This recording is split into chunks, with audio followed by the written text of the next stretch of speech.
Well, I took this on because as part of the overall effort of I'll call it the CMC Bangor, or not Bangor, but Hydro-Quebec effort to get this line built, they engaged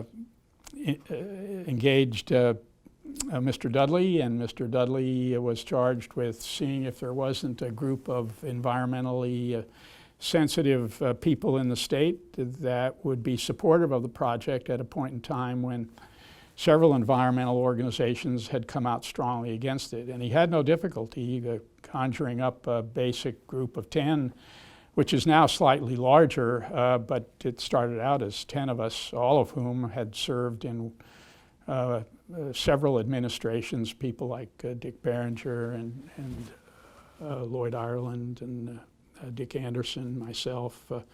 I won't try to name them all. And in that context, I saw the issue as dealing with smaller, more parochial environmental concerns that any major capital investment in the state would give rise to. You go to put in a sanitary landfill, you put in a new section of road, put in, you name it, a new transmission line, you're going to rankle some local environmental feathers. There are going to be some people who are well-intentioned but too insular in their views, too parochial in the scope of their vision. And I saw this as a part of what I think has to be our future, and that is, if you give any credence at all to the problems of climate change, the root cause of climate change is the overutilization of fossil fuels of any number of types, going from peat all the way to the so-called green fossil fuel of natural gas, which isn't quite as natural as it may have been at one point in time, but entails the modern techniques of fracking and so forth. We've got to get off fossil fuel, and part of the transmission line, a very, very small part of the total picture that we need to address is putting in this pipeline so that we can wheel hydro power, which is truly a green energy, into a New England marketplace. So you no sooner get yourself dealt in than you find that there are a lot of people on the other side, some earnest, very decent, very concerned, others more self-serving. I mean, it's no accident to me, at least. I watched this unfold in New Hampshire a few years ago, that the leading opponents to that transmission line and the leading opponents to this transmission line are fossil fuel interests, because they want you to continue using fossil fuel to meet the energy needs of the eastern seaboard, which is a huge market, from Boston right on down through New York and Philadelphia and the metropolitan DC area. So here I am. So you come into this, you talk to Mr. Dudley, Ben, and you learn more about the project and weighed the benefits. But somewhere along the line, your experience, not just as somebody who cares about the environment, but also now cares about the law, got triggered. Well, the 10 people I mentioned a moment ago, there's only one lawyer among them, or law-trained person, and that's myself. So addressing some of the legal issues that tended to come up kind of fell to me within the group of 10. Addressing some of the critical environmental issues that were being brought to the fore by organizations like the Natural Resources Council of Maine, and to some extent in alliance with 2 or 3 others, people concerned with fishing, trout fishing in particular, people concerned with endangered species and so forth. there are other members of this group of 10 that were far better equipped to speak to those issues. And I'm quite content to leave it to them. But when it came down to some of the legal considerations, the proceedings before the Public Utilities Commission, the proceedings before the DEP, the proceedings before the Land Use Planning Commission, were they orderly? Were they regular? Were they thoughtful? Were they open to a broad swath of interest groups, the public? Did they come up with 2 and 2 is 4, or did they come up with 2 and 2 is 3? Well, 2 and 2 is 3 is challengeable. I mean, 2 and 2 isn't 3. 2 and 2 and 4 is 4, and if that leads to a conclusion that we can approve this project, we're duty bound to approve the project, perhaps with conditions that assure that the parameters of the project won't be changed unilaterally by anyone, and that there will be enforceable mechanisms for mitigation of some of the smaller environmental damage that might be undertaken, but that damage is mitigated to a great degree, and it's offset by other steps the company was prepared to take. Added up to a series of approvals, and I thought all of the approvals, I looked over the orders and the proceedings of the agencies to start with, the orders that they issued,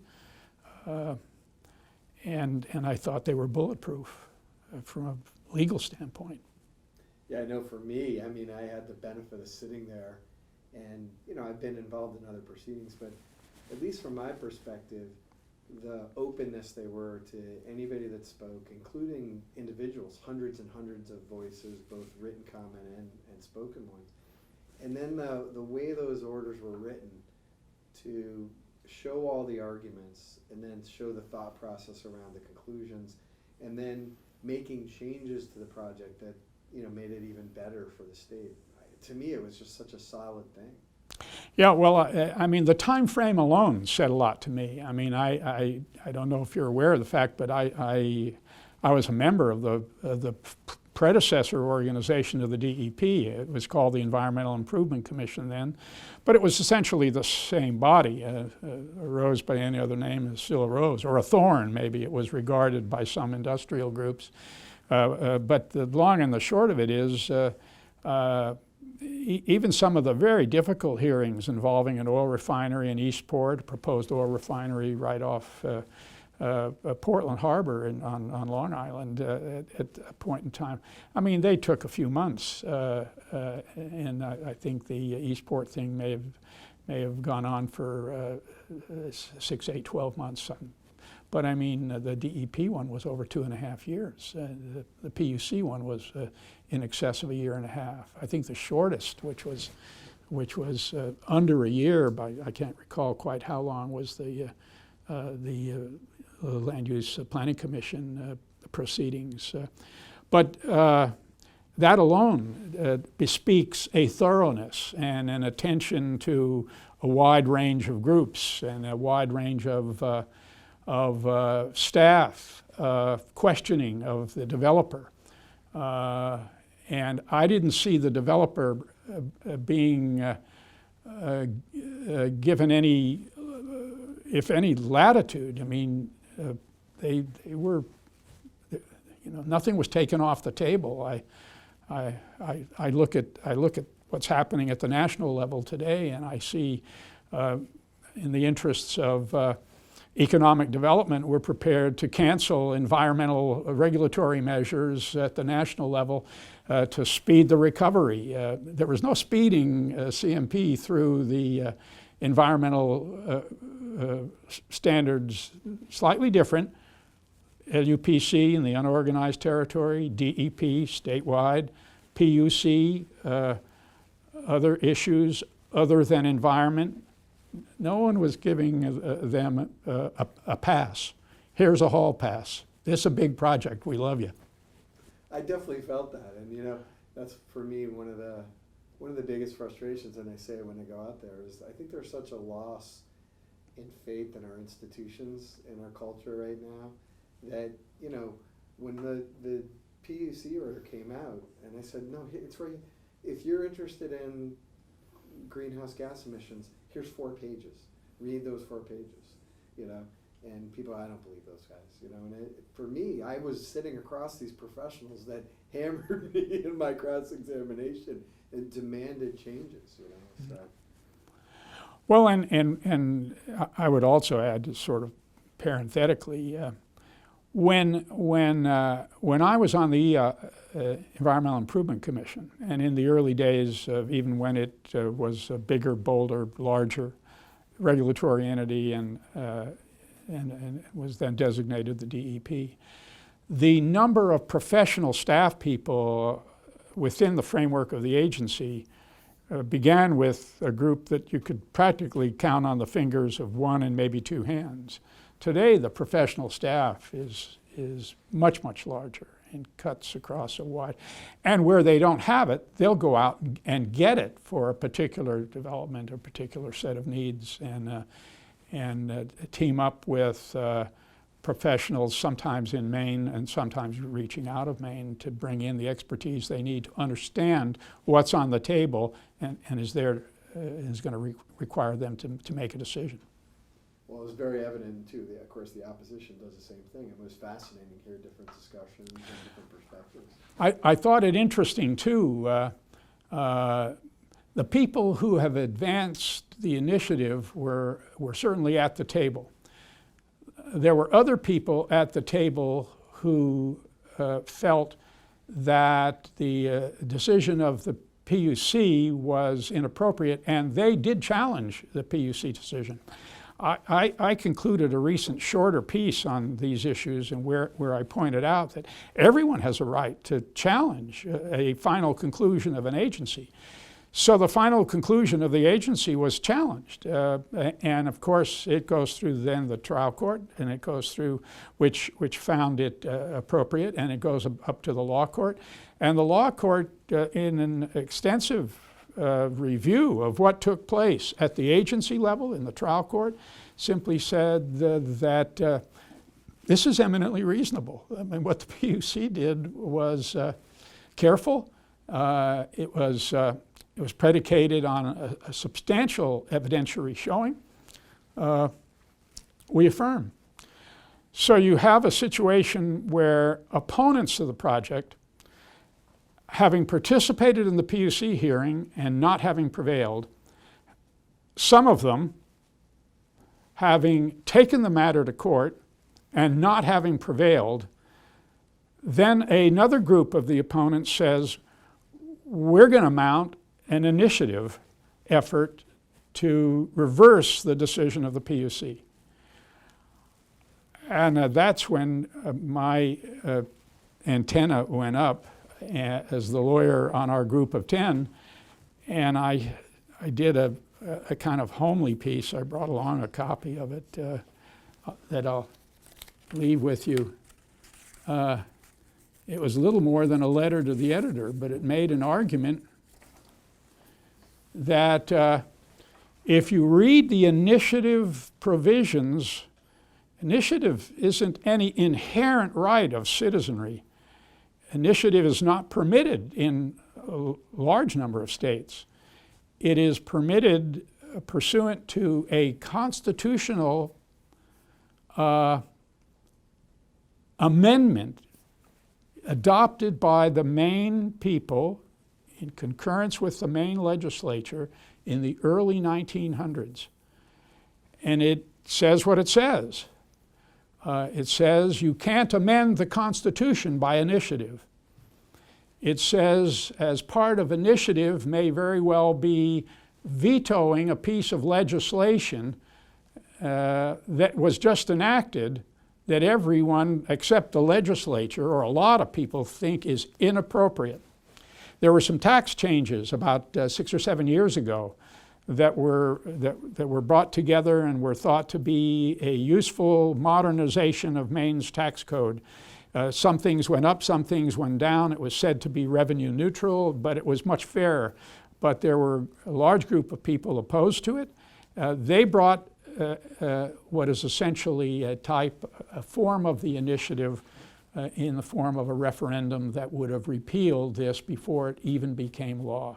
And that's provided for in Maine's Constitution under Article 4, Part 3, Section 17.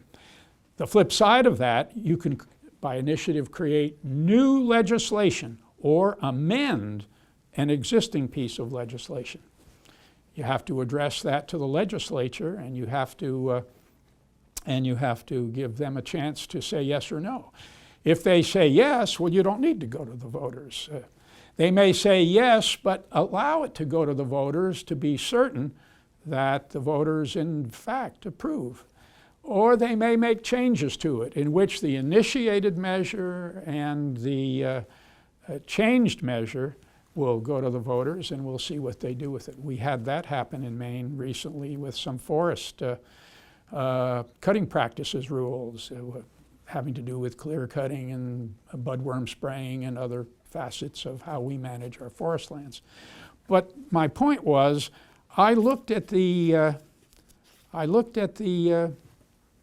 initiative. It's 10 lines long. It's not a large document. And I could clearly see they're not talking about Section 17. This isn't a referendum of a piece of legislation that is about to go into effect that was recently adopted. That's off the table. If it's valid, it's got to be valid within the framework of Article 4, Part 3, Section 18. And Article 4, Part 3, Section 18, as the document I just gave you says in words of one syllable, the direct initiative of legislation and allows acts, bills, resolves, or resolutions passed by the legislature to be submitted to the voters. Direct initiative of legislation. There's a paragraph, not a paragraph, a clause that comes just before that that says you have to direct your proposal to the legislature. It has to be legislative in character. You have to give them a chance to adopt it. If they adopt it, you don't need to go to the voters. If they adopt it with a clause that said, but it should still go to the voters, then it will go to the voters and it will only become law if the voters approve. But you read the 10 lines of the proposed initiative, well, it's clearly not a referendum that wants to repeal something that's already been adopted by the legislature. It's clearly not a piece of legislation. It's not addressed to the legislature.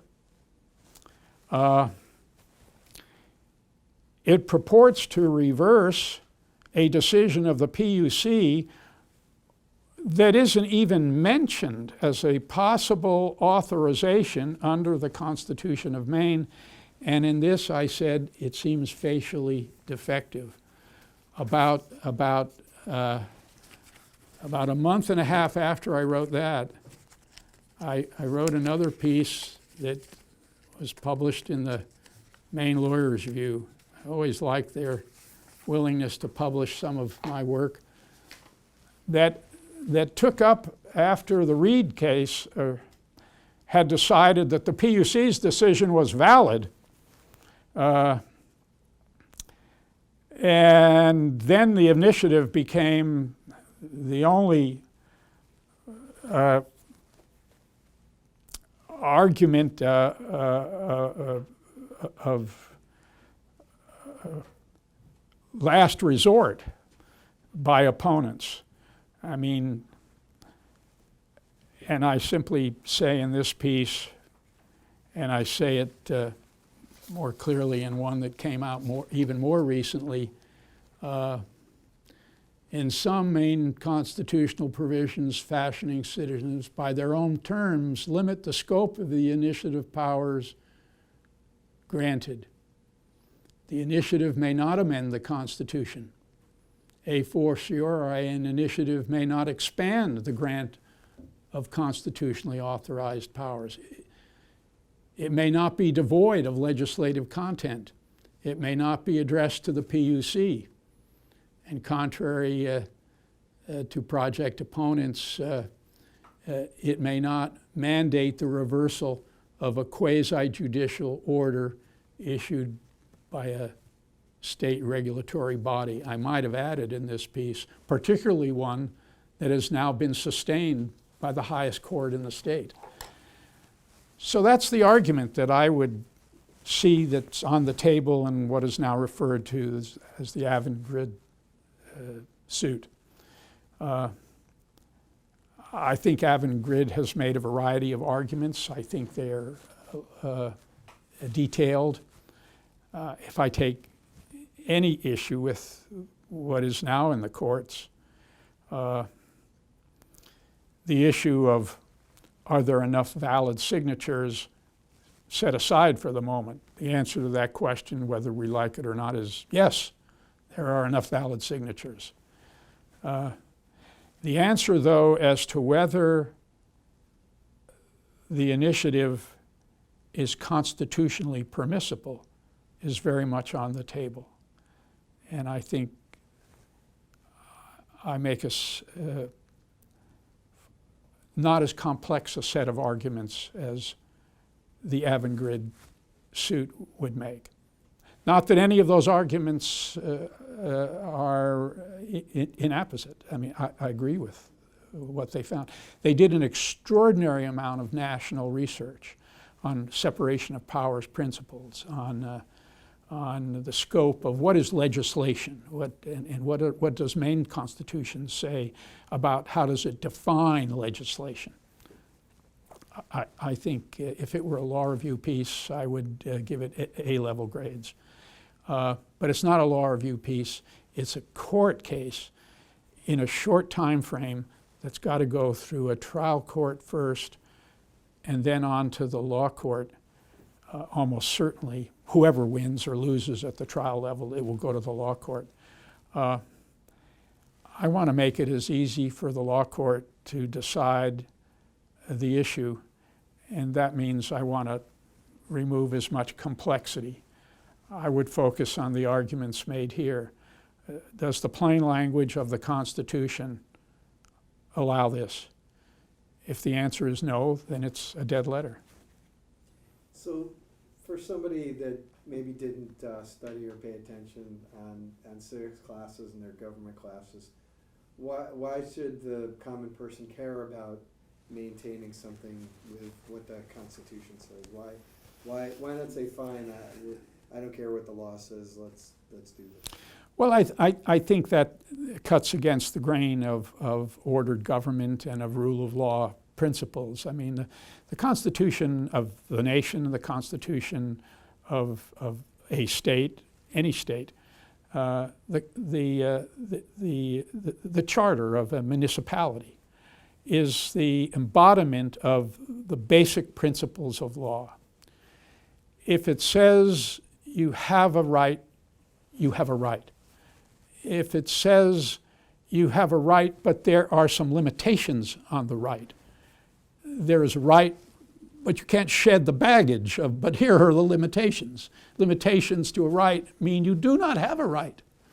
The law court, as recently as 5 years ago, had a similar question with respect to what does the Constitution say, and the issue before it then was a piece of legislation, at least. I mean, I think that this present case suffers in the sense that there's not even a piece of legislation offered. There's simply reverse your decision, regulatory agency. That's not legislation. But in the case 5 years ago, there was a ranked choice voting piece of legislation that was intended to apply statewide. But for certain of the elected offices, the Constitution had some express language which was at odds with the legislation. And the court took about that long to say, it's out, it's gone, it can't stand. It doesn't even go to the voters. The rest of the legislation can go to the voters.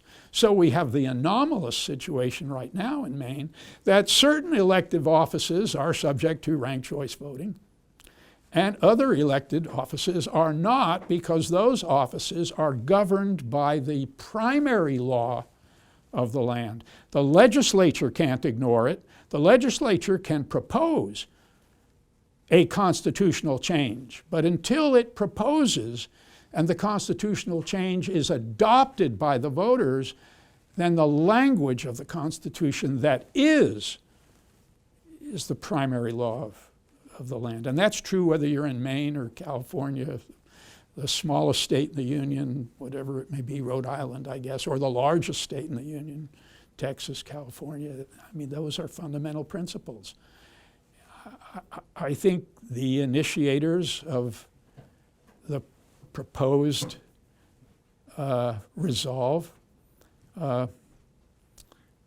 earnest as they may be, to me fall into the category of a disgruntled group of people who did not prevail at the agency level, did not prevail in the law court when the agency, one of the agencies, the critical agency's decision, the PUC's, was challenged, and now seek to finesse the constitutional language by offering as a resolve something that is not a resolve, is not legislation, it's not addressed to the legislature, that would reverse a decision of a quasi-judicial body that acted constitutionally. I don't think that should be allowed. I was kind of curious about, I could see somebody saying, look, it's fine and dandy, you're talking all this legal stuff. My rights shouldn't be limited. But the Constitution, as you laid it out, carefully defines the rights that we have and the limits to the rights. Well, why is that important? All rights are limited. I mean, there's no right. I mean, you take one. Your right to own a gun doesn't mean that governmental agencies can't put some safety measures in place and regulate the use and I mean, NRAs notwithstanding all throughout the country. Some of these regulatory measures are not as strong as people would like, and others think they're too strong, but there's the right, there's the limitations on the right. You may own some private property, but you're amenable to zoning laws and subdivision control laws that protect larger interests. Your right of property is not absolute. You can't do whatever you want just because you own Blackacre. I mean, I could go on and on. Your free speech right, the cliche rejoinder is, but you can't cry fire in a crowded theater. And I mean, so there are limitations. You can't get a larger bullhorn and parade it up and down Main Street at 2 in the morning, making your free speech pronouncements. No right is absolute. What we're really saying is in ordered representative democracies, the people have certain rights to vote, to elect legislative bodies, to create law, but you can't abrogate the law when it's convenient by saying, well, let's convene the legislative group, the electors, the citizenry, for this particular issue because we're unhappy with it. I think at any point in time we're constrained by the framework of law we've created for ourselves, always free to challenge a particular implementation as having gone too far. In other words, the government can regulate the use of your land, but there's an old case, Pennsylvania Coal, that would say, but if government goes too far, it may be characterized as a taking, and if government wants to impose that regulation, it's going to have to buy your land, it's going to have to pay you just compensation. So we have legal recourses, but even those legal recourses are within the framework of law. I come back to a point we made earlier. Many states have no rights of initiative. You have your representative body, period. They make decisions. You have regulatory agencies, period. They make decisions. You can challenge it if the decision of the agency is sustained. End of story. That's what's happened here. We at least have an initiative, but it's not an initiative to be able to argue about anything and everything whenever we choose to. Without limit, it says you can't change the Constitution by initiative. It says you can repeal a new piece of legislation, and you have to address that measure to the governor's office. That will suspend implementation of that until the vote can be taken, because he's charged with executing the law, and it was passed, and you don't want him to execute the law because you've submitted enough signatures. So we'll wait, we'll set up the election, we'll get the question framed right, we'll see if there's any challenge to the number of signatures on that. Enough signatures, it'll go to the voters. They will either sustain the law that was enacted, in which case the governor will be free to implement it, or it will be overturned, in which case it is not the law. It was not accepted. It's as if it were never passed. Or you can create a new piece of legislation to deal with certain aspects of any issue, including the building of a transmission line. If this initiative, these 10 lines, had sought to impose new considerations, the length of an admission line, the width of it, the height of it, the locational setting, it did none of that. It's not a piece of legislation to more stringently regulate the building of power line transmission facilities. It's a piece, it does one thing and one thing only for one firm and one firm only.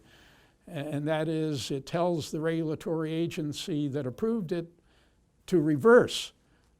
You have to ask yourself, on what other than the unhappiness of a certain number of people? Whether that number would have been a majority, to me, is beside the point. It does not comply with the constitutional language that allows initiative in the first place. And therefore, the court ought to do, in my mind, exactly what it did with the ranked choice voting thing, which was facially at odds with what the language of the initiative sought to impose. Facially at odds. I think this is equally facially at odds. Can I ask you, would you say, I mean, you said this, but would you say this is a situation where the people behind this legislation were unhappy with the legislator's choice and now are trying to get a different result by creating a referendum? Not the legislature. Yeah, sorry if I worded that wrong, but. Well, you may be right in terms of their motives and what was in the minds of some and perhaps not in the minds of others. What they really had hoped for was that one of the regulatory bodies, the PUC or DEP or the LUPC, would have said no, but that didn't happen. What do you do when someone says no to what you think ought to be done or not done? Well, in our system of ordered government, you usually have certain avenues of appeal or of reconsideration.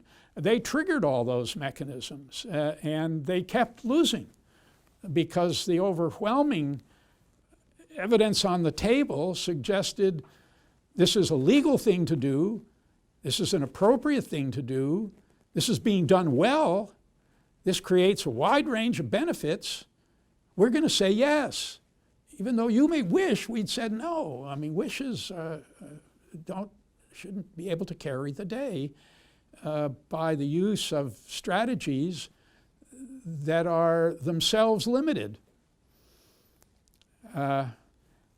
what can I say? The opposition to the regulatory proceedings lost in court, or they lost before the agencies, first of all, then they lost in court, and now they're seeking to come in through a back door of an initiative that does not comply with the Constitution of the state of Maine in which they live. And I simply would say the trial court here, and if it gets, and when it gets to the law court, which I think it will, the law court should say it's facially at odds with the Constitution. You have exceeded the permissible powers for decision-making within the framework of Maine state law. Jerry Petroselli, in his brief, uses a line where he says this is at one time an important case and in another sense a simple case, because he just looks at the 10 lines in the resolve and he looks at the Constitution, and there's only about 10 critical lines there. I mean, the whole of Section 18 is longer than 10 lines, but the grist of what we're talking about is in the first 6, 8, 10 lines, and it's at odds. It's facially at odds there. We threw out the ranked choice voting provisions that were at odds with the Constitution, and if you read the opinion there, I mean, the law court didn't waste much time. It spent 19 pages laying out the whole of the background, and it spent 2 pages or less saying it's at odds with the facial language of the Constitution. Can you just do me a favor? Can you just define facial, what it means to be facially at odds? You can tell Thorne, but like just so someone knows, I know what it means, but it's sort of like distill it down just like a quick, like being facially at odds with the Constitution is when. Yeah, if facially at odds is the plain language, the meaning of that language, and you want to do something that is contra the meaning of that language. If I use simple arithmetic analogies, if the Constitution said 2 and 2 is 4, and you want the Constitution, and you want the outcome to read 2 and 2 is 3, that is facially at odds with the Constitution. 2 and 2 in the Constitution is 4. I mean, now that's an example that draws on a sort of set of physics. I, in some past writings, have used the analogy of the assertion for a very long time that the world was flat. And even after we understood that the world was not flat, there were a lot of people who were critically dealt with by asserting that the world was not flat, but it didn't change the reality. The world is not flat. The flat earthers are making a comeback. Well, they may be.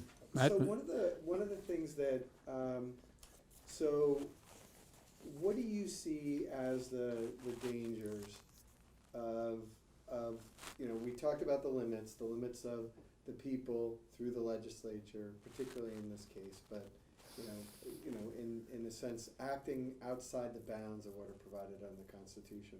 What would worry you in the future if? Well, I think again, Petroselli makes a closing argument, and this may be worth putting on tape too if you're not running anymore, but you can turn it on. His closing argument is this case is doubly important, not only because he regards it as simple. The language of the initiative does not comport with the language of the Constitution. That's what I mean, it's facially at odds.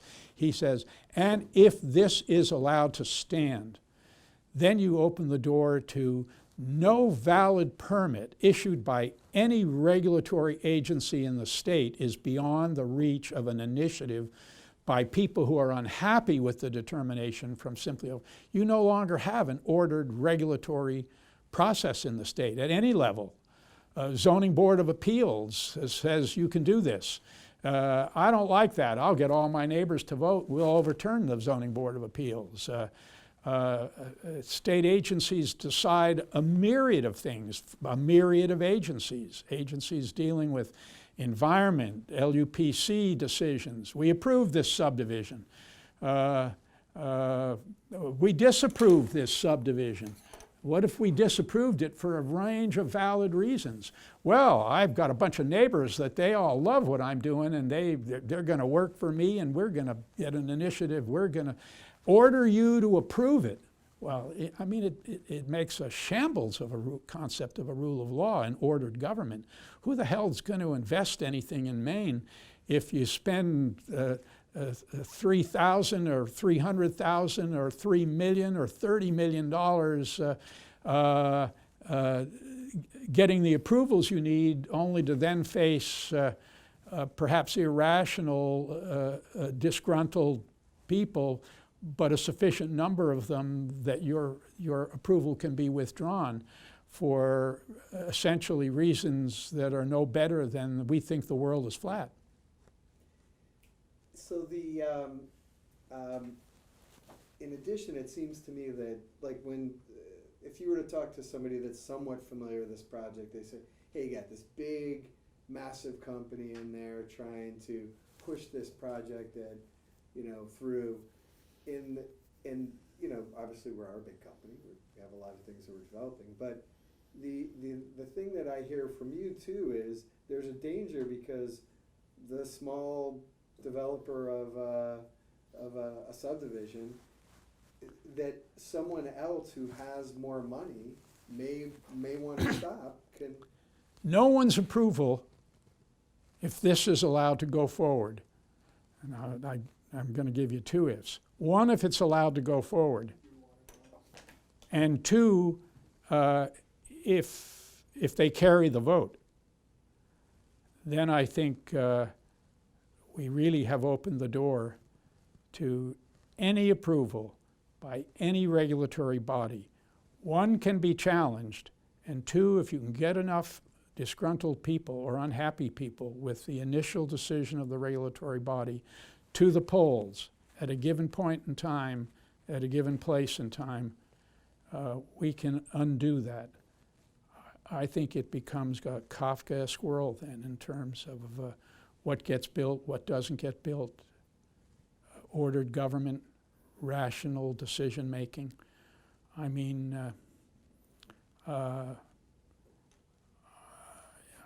think it's a very dangerous precedent.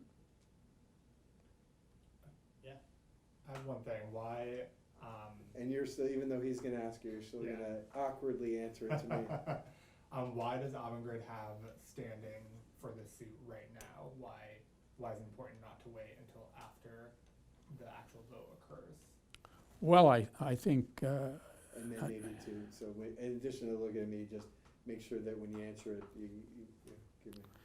Yeah, Thorne, I think that Avangrid represents all of the interest groups that are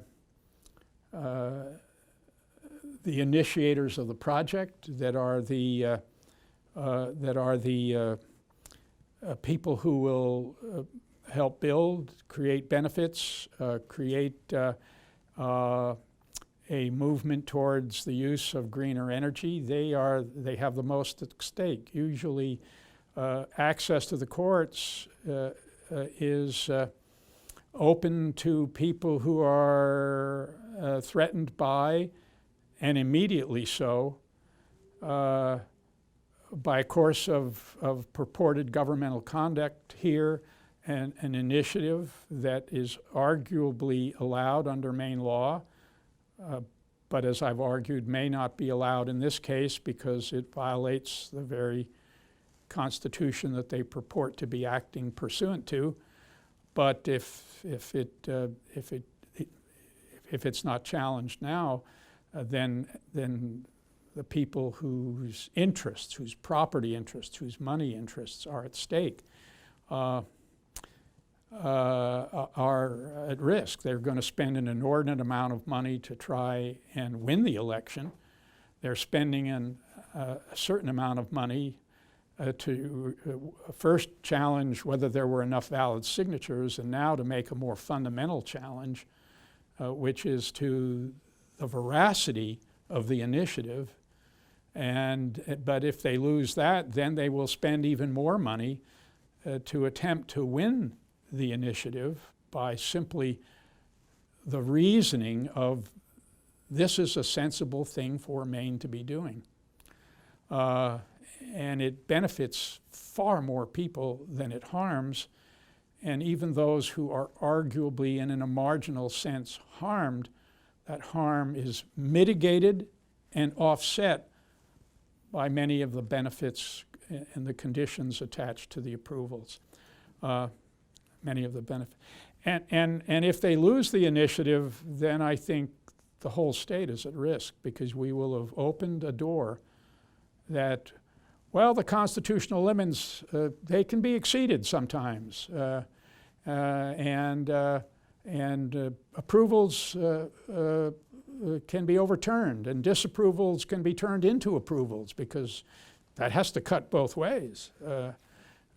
Once you've created that avenue, that's a lot of mischief for ordered government to have to deal with going forward. And if you think developers, the private sector, is going to beat a path to Maine's door, given that new reality, you and I don't look at the same economic world in quite the same way. I think will be disastrous for any large-scale economic development in Maine going down the road. So what would you say about the, maybe, I know ripe isn't a word that probably is used in other than fruit, but if you had to make an argument of why the court should act now as opposed to after the referendum vote, what would your argument be? Yeah, I don't think we can countenance allowing to come to vote a constitutional an initiative that violates the Constitution. I don't think you can ever sanction trifling with the language of the Constitution of any state, Maine to California. I mean, I think it is mischievous. I think it creates the invitation to do it again. These people win on this point, do it again. Why would we stop? Why were we limited by a Constitution? Why should we be? We want what we want. And I don't think that's ordered government anymore. I think that's a step towards a